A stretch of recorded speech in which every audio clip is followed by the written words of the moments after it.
Underestimating this one part of the car buying process is costing you thousands. If you don't know, my name is Tommy. I've been in the car business most of my adult life, done sales and finance, and now I negotiate car deals. Enough about me, let's talk about this process. The finance office is the single most profitable part of a car dealership, and so many people fall for this trap, even my clients. First off, I want to talk about profitability, and then I'm going to talk about why so many people fall for the trap. So if we talk about my old dealership, for example, we made about $5,000 to $6,000 per car on the full around the house was what we call that. So it's the front end, which is the car itself. The back end is going to be the finance office. Now, I did finance for 6 years. I was pretty darn good at my job. I ran about $2,500 to $3,500 a car. What that means to the dealership is I was doubling the dealership's profit in that 30 minutes to hour I talk to them. So I want to talk about how this happens and how you can avoid it. The answer might seem pretty simple. Just say no. That's going to solve all your problems. It's not as simple as it sounds though. And the reason being is the finance manager is the single best salesperson in that dealership. And no, I'm not just saying that because I was the finance manager. That's who gets picked in that role. And let's just talk about the role for a minute so you can put yourself in the dealership's role.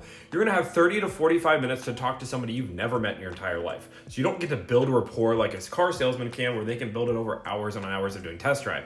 Now in that process, you have to sell them $5,000 to $10,000 of additional add-ons and accessories and make them say yes when there's a 95% chance they're going to say no the first time. The real question is, that is such a difficult job, but a good finance manager is getting people saying yes to a warranty anywhere between 60 to 90% of the time. How do they do this? My client last night picked up their Volvo XC40, and it is a beautiful car. I love the Volvo. I think it's just an amazing vehicle. But anyway, when any of my clients go to the dealership to actually sign paperwork, I always prep them on a few things. So first off, I can't control what happens to the dealership. I do my best to pick a dealership that I trust, and I try to tell them don't to go through the warranty pitch and et cetera, but unfortunately I can't control what happens. And sometimes dealerships are just going to have to go through their pitch. So this is one of those situations, and I prep my client ahead of the time and say, hey, just so you know, they're gonna present a whole bunch of things. It's going to sound amazing or sound great. It is not worth the paper it's written on. We can talk about a warranty, that might make sense. We might talk about gap, that might make sense. But you do not need all these other extras. And they're gonna make it seem like it's one of the best things to ever do. And in reality, it's not. So my client goes into this office and she's been prepped on absolutely everything. And she calls me about 5 times throughout the process because this finance manager is so convincing on this tire wheel package. And I just wanna reiterate this for a minute. This person paid somebody to negotiate their car deal. And even to that point, even though they have somebody they know they can trust that has no ulterior motive, they still called me 5 times to verify that they shouldn't be doing coverage.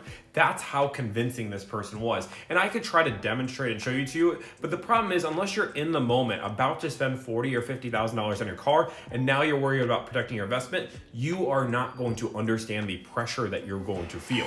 And for this one, for her, it was really about the tire wheel coverage, and the finance manager did a great job. They mentioned that she lives in a big city that has a lot of potholes. They mentioned how crazy the tire wheel coverage was. There was one thing that made me laugh because she said, the finance manager kept saying, well, her mom did it, and then the director came in and their mom did it. And that's funny because my mom also did it when I was in finance. And you guys want to know something? My mom doesn't even drive. She's terrified of a car.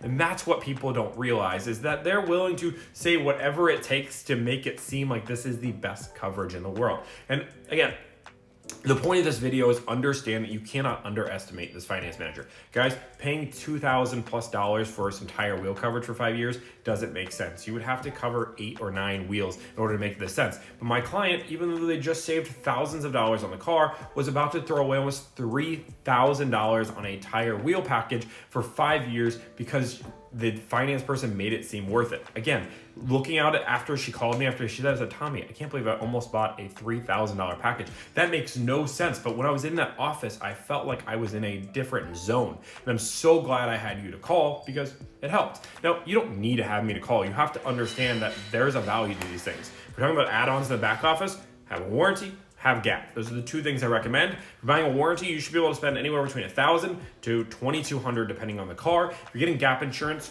realistically, you can spend $400 to $600 on gap insurance, and that's a good value. Otherwise, none of the other stuff's worth it. The tire wheel coverage almost always has a cap on how many times you can use it, and even if it doesn't have a cap, you're probably never gonna max out the value, and you'd have to get it for like $400 or $500 for really to see any value from that. I can keep going on, and I have other videos on what products I recommend, but long story short, do not underestimate the finance manager. Even It doesn't matter. This guy or girl is very, very good at what they do, and they're going to try to convince you to buy. So if you guys like this kind of content, I want you to like, follow, subscribe. If you guys want more content like this, I want you to go over my Instagram. I'm posting a new video or picture every single day of deals I'm negotiating for my client, including that Volvo. I'm also hiring. So if you go to my pinned video right above me, you can actually see what I'm hiring for. $72,000 a year, 4-day work week. It's pretty awesome. Thank you guys so much for the support, and have a great day.